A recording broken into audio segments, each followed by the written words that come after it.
You know, you pissed off the bull last week. Juju ran his mouth, so it's time to lock in. You don't want to piss me off because I come out swinging, so.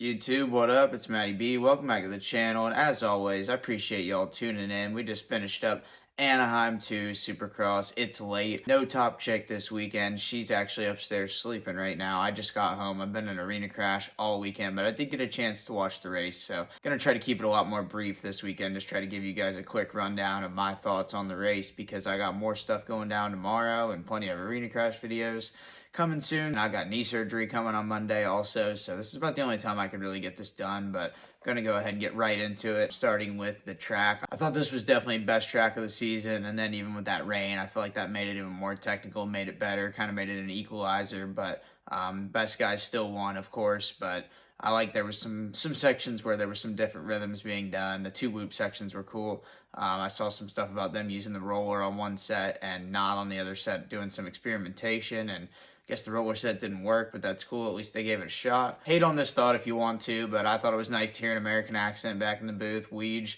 crushed it, as always. He's a legend, and he always does a top-notch job. I really don't like to be hard on anybody that announces. You know, I appreciate the kind words that people say about my videos and all that, but I can just let anything fly, and if I don't like it, I can take it out, or if I mess up, I can edit it. So, you know, you can't even really compare me to these guys that are live on TV in front of all these people, but I definitely heard RC fumble several phrases, words. I don't even know. He's obviously the GOAT, but not quite the GOAT at public speaking, but you know, he's got the credentials, so that's why he's there. But for the most part, awesome race to watch. Now let's get into the results, starting with the 250 class. It took 3 rounds, but he finally made it happen. Deegan's back on top. I'm a little perplexed by the interview. He said Juju was running his mouth, and maybe I just missed it, but I don't even remember Juju saying anything. But yeah, he roughed Juju up in the heat race, which I didn't even think that was that bad, but he was definitely trying to send a message. And then finally got some clean air, whole shot of the main, and that was all she rode. So I feel like that's what I've been expecting this whole time, and I still expect him to win the championship. But yeah, Deegan's got it back on track. Second, Juju. I can't believe how solid and polished this kid's been this season, starting off with a 2-1 and a 2. Still got the red plate. Even threw some rain in the mix, and he's a Havasu, Arizona kid, so I feel like rain is usually not in his contract, but he handled it nicely. He had some pressure from Smith down the stretch, and held tough, and he's still in an awesome spot. So what a season from Juju. I couldn't really be any more impressed with him. And speaking of being impressed, third place, Cole Davies. Wow, I think this kid is going to be a Supercross champion before we know it. And if these guys aren't careful, I think he's going to be a Supercross winner before we know it, too. He's already on the box in the third race, and the progression is just insane. He's getting so much better week by week, and especially compared to last year, it's just, yeah, he's crushing it. Sky's the limit for him. Fourth, Jordan Smith, what could have been, man. He had the box, and I know he rides with so much heart. I know he saw Juju right in front of him. He wanted the second spot, and he got a little bit too excited. Went to Indonesia in the whoops, but he got back up, recovered it for a fourth, and he's still in a decent point spot. So, yeah, I'm just going to have to try to limit those mistakes, but unfortunately those do happen from time to time. Then we got fifth, Cody Schock. Awesome ride to win the heat race, and I love seeing guys like Cody Schock do well. You know, they didn't come from the super illustrious amateur career or anything like that. You know, he's kind of scratched and clawed his way to where he's at on the Club MX team. You know, they're not even technically factory, but they get it done.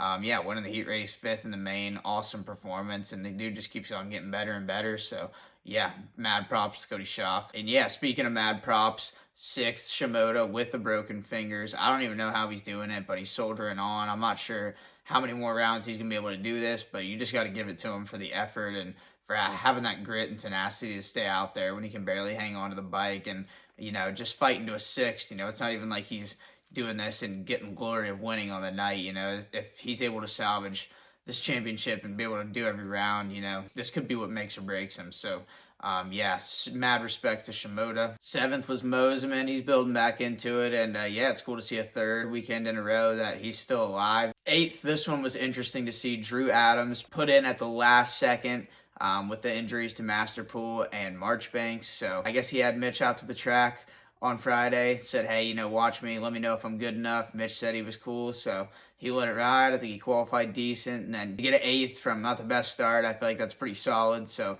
That's a really good starting point, and he'll only get better. He's still really young, and he was battling Davies last year in futures, SMX next, and yeah, he got the better of him several times. So definitely don't be sleeping on Drew Adams. It was an unexpected start, but he definitely has a bright future ahead. Then a few unsung heroes shout outs: 10th Hunter Yoder, 11th Lux Turner, 12th Parker Ross. What a ride from Ross at the beginning, hanging in there towards the top 5. He ended up dropping back a little bit, but he's a rookie. I'm sure got tight, you don't have your breathing and all that down, so I'm sure he'll get better, but I was super impressed with him. And then 13th, Jett Reynolds. I'm just glad he keeps stacking main events and stacking laps.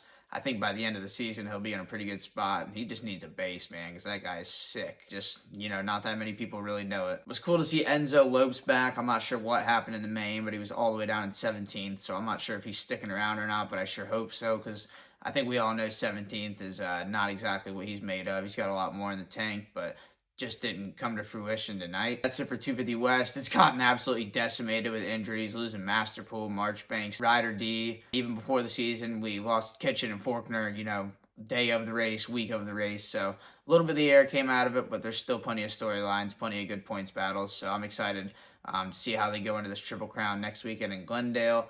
Now let's move into the 450s. A win.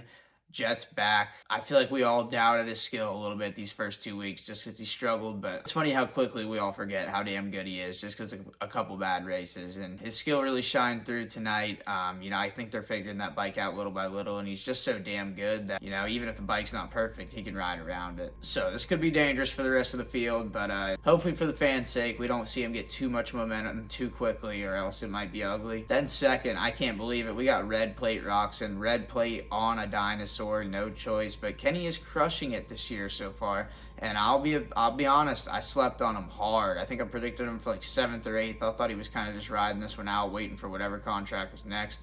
Couldn't be more wrong. He's got the fire in him this year. He's looked awesome, and he's the points leader. What more can you say about him? So bravo to Roczen. Then third, great ride from Anderson, coming off of being sick.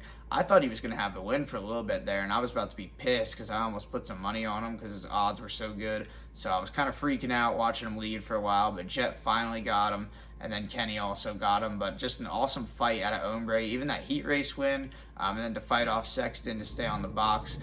You always get the effort out of El Hombre. He's never going to cheat you on that, and to stay on the box whenever conditions weren't ideal for him as far as the body and all that, that's solid. And to start out the season with 2 podiums, that's if Top Chick was down here with me, I would definitely be ridiculing her for picking him 10th in the points, but I'm not much better for picking Roczen 8th, so neither here nor there. 4th, Sexton, he kind of just sat back there the whole time. He tried to make that push on Team Fried at the end, but apparently he, like everybody else in the industry in the world, has been under the weather, so I guess 4th was all he could muster, but he's still in a good point spot. He's still only, I think, 2 or 3 down from Kenny. Quiet 5th from Hunta, and 2 5ths in a row, even with being under the weather, again, just like everybody else, but he's building into a solid little beginning of the season after a rough A1, and really the Lawrence brothers' trajectory has kind of gone up together, which makes sense. They kind of do all the development and all that good stuff together, so I kind of expect to continue to see the rise of both of the brothers, but they're definitely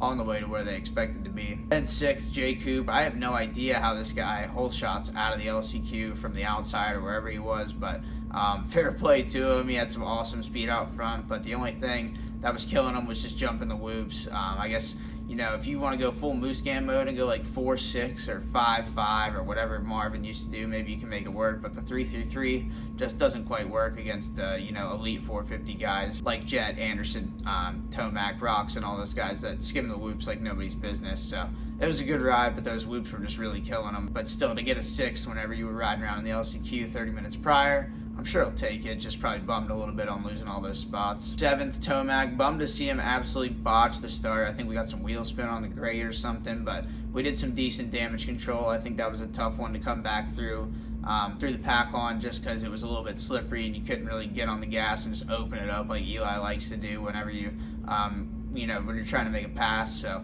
I feel like that might have stalled his charge up a little bit. And then even he and Coop were about going at it there at the end. Coop had some fire in him. He didn't want to see the old dog get him at the end of the race. But yeah, only able to get back to 7th, which is a little surprising because he was able to get back to 5th at A1 after a crash. No crash this weekend, but 7th for ET and then 8th for Webb. Super quiet day for Webb all the way around. I think he qualified around 12th. Not a great heat race. In the main event, I never really saw him except for when he was battling with Tomac. So I think he's just ready to get out of these West Coast rounds and get back to the East Coast. That's where he always thrives, and he's going to build back into it. I guess he's got the off-season injury that nobody knew about for whatever reason. I don't know why nobody ever tells anybody, but yeah, he's gonna get better with time. Then rounding out the top 10, Malcolm and then Barsha. Cool to see they haven't gotten in any brawls yet because they got to train together on Monday at the Baker's Factory. So we got to keep tensions leveled. Shout out to my boy Jerry Robin, 18th in the main, a stacked main event. He made it straight through the heat race and he beat some bad dudes to do it. He even made some passes on guys like Norin. So yeah, great job Jerry Robin for putting it in the main and beating a handful of guys while you were there. So yeah, super awesome job for Jerry Robin. And then last but not least, super bummed out for my boy AP. What a crappy start to the season. And I had high hopes for him, trying to carry in some momentum off of last year, and it has not gone to plan whatsoever. He's been sick. He's crashed. Today was even his birthday, and he still couldn't get away from the black cloud that was hanging over him. So I know it'll turn around at some point. I just hope it's sooner than later because it's been a bummer to watch. For sure. One more thing, bummer, Jorge Prado, dislocated shoulder. This is the one thing we didn't want to see out of him. We just wanted to see him healthy, get through all the rounds, get the experience, get the laps, and just go into outdoors with some momentum. And yeah, it's been stalled just like that. Sometimes that's all it takes. One mistake, 1 minute you're brapping, next minute you're napping. I've done it many a times myself. But yeah, that's a wrap for tonight's video. Let me know what you guys think in the comments. If I'm stupid, what you agree with, what you don't, if you like the video, if you don't. And yeah, some of your predictions for next weekend, what you thought of this past weekend's race. And yeah, you guys know I like going back and forth with you, and I'll probably be all doped up post-surgery, so you could get some fun responses from me. But appreciate you guys watching. Catch y'all next time.